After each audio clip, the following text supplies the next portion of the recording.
Coucou tout le monde, super contente de vous retrouver aujourd'hui pour cette nouvelle vidéo recette. J'ai enfin décidé de vous partager ma recette du couscous. Alors il faut savoir qu'il y a différentes façons de faire, il n'y a pas de bonne ou de mauvaise méthode. De plus, il existe différentes variétés de couscous en fonction des goûts, mais aussi en fonction des régions du Maghreb. Mais voilà, en tout cas je vais vous partager ma recette à moi. Je l'ai également adaptée à la version française entre guillemets, puisque je vous propose un couscous royal, chose qui n'existe pas dans les pays du Maghreb. Généralement nous faisons le couscous qu'avec une seule viande, donc c'est la raison pour laquelle vous verrez de la merguez et du poulet.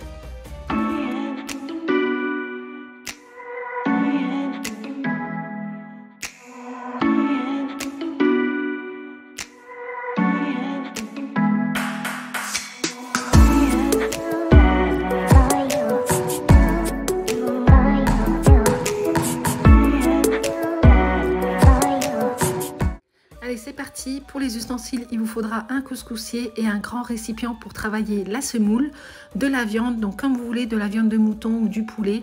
Moi, j'ai décidé d'utiliser des cuisses de poulet, un oignon, de la semoule, je préfère le moyen, mais vous pouvez prendre du fin ou du gros, peu importe, de la purée de tomate, du concentré de tomate, des pois chiches, de l'huile. Moi, je n'avais pas de l'huile classique, du coup, j'ai utilisé de l'huile d'olive. Puis pour les épices, il vous faudra du sel, du poivre, du cumin, du curcuma, du paprika et du ras el hanout.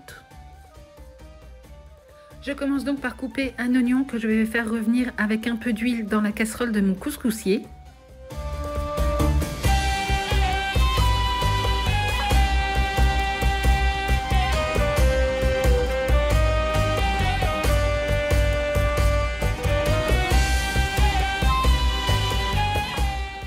J'ajoute ensuite la viande, les épices, la purée de tomate, le concentré de tomate et de l'eau. Et du coup, je vais laisser cuire ma viande directement dans le bouillon. Donc comme je vous l'ai dit, traditionnellement, le couscous se prépare qu'avec un seul type de viande, justement pour que le bouillon et la semoule qui va ensuite cuire à la vapeur du bouillon puissent s'imprégner de son arôme. Pour le dosage, je vous mets toutes les informations en barre d'infos.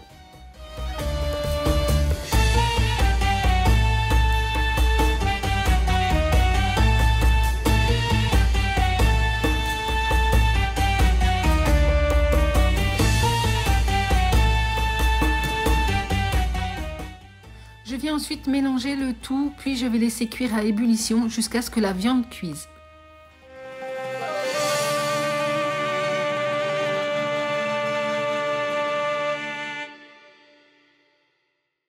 On passe maintenant à la préparation de la semoule. Donc dans un grand récipient, vous versez tout le contenu de votre semoule. J'ajoute ensuite du sel, de l'huile, puis je vais bien mélanger pour que tous les grains soient imprégnés de l'huile.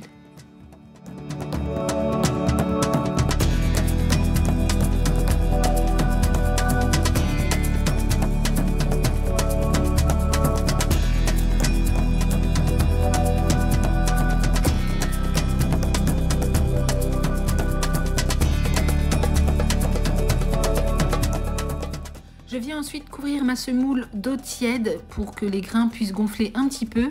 Je laisse poser 3 petites minutes, puis je retire l'excédent d'eau.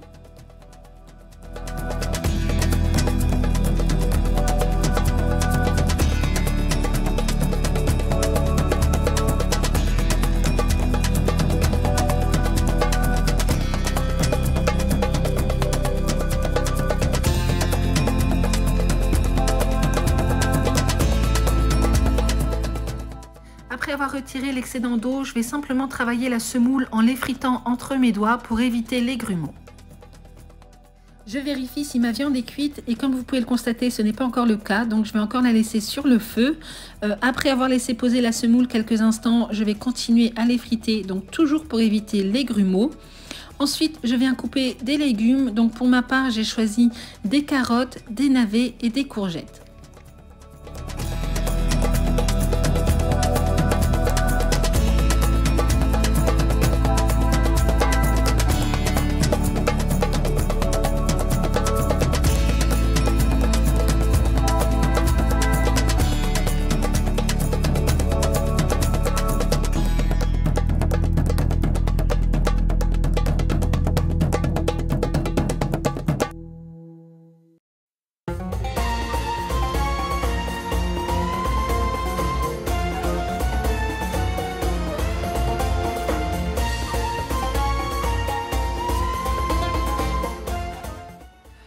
que la viande est cuite, je la retire, puis je la mets sur une plaque allant au four pour pouvoir la faire dorer. Ensuite, dans mon bouillon, j'ajoute uniquement mes carottes et mes navets, puisque ça demande un petit peu plus de temps de cuisson. J'ajoute de l'eau, je fais porter à ébullition, puis en attendant, je transvase ma semoule dans le couscoussier pour pouvoir la faire cuire à la vapeur du bouillon.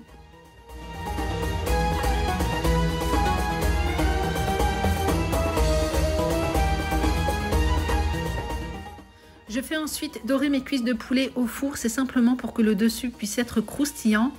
Une fois que de la vapeur se dégage de mon couscoussier, je retire la semoule tout en laissant le bouillon sur le feu. Donc toujours pour éviter les grumeaux, je vais travailler ma semoule, mais comme elle est hyper chaude, je vais simplement utiliser une spatule ou une fourchette.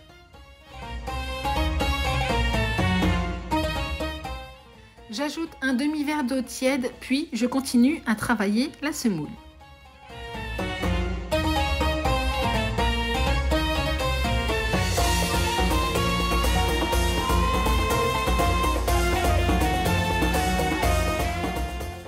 Je vérifie la cuisson de mes légumes, notamment des courgettes et des navets. Donc là, j'avais encore de la marge. Du coup, je vais remettre ma semoule à cuire à la vapeur au-dessus du bouillon.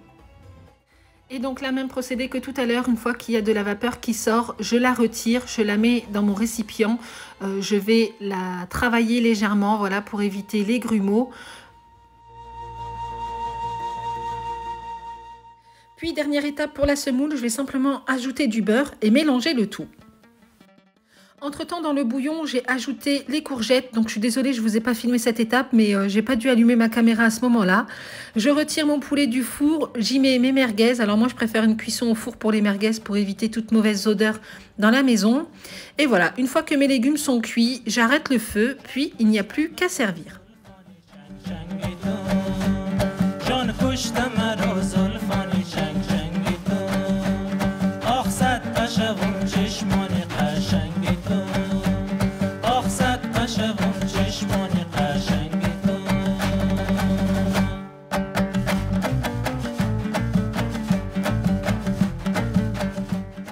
Ensuite, pour le dressage, j'utilise des petits tagines que je trouve très jolis. Je crois que je les avais achetés au marché. Donc, j'y dépose la semoule en premier, ensuite les légumes. Je mets une louche de sauce, puisqu'il faut savoir qu'il y a certaines personnes qui aiment manger le couscous sec et d'autres trempés dans la sauce. Donc, moi, personnellement, j'y mets qu'une louche de sauce. Puis, à côté, j'y mets, voilà, je mets un petit récipient de sauce pour que celui qui veut se servir puisse en rajouter. J'y dépose la viande, puis nous voilà avec un bon couscous royal.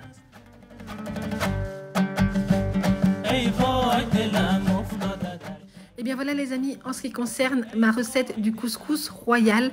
Donc si vous la reproduisez, n'hésitez pas à m'en faire un retour, soit en commentaire sous cette vidéo ou sur ma page Instagram Minimoon. Ça me fera vraiment plaisir de lire vos retours.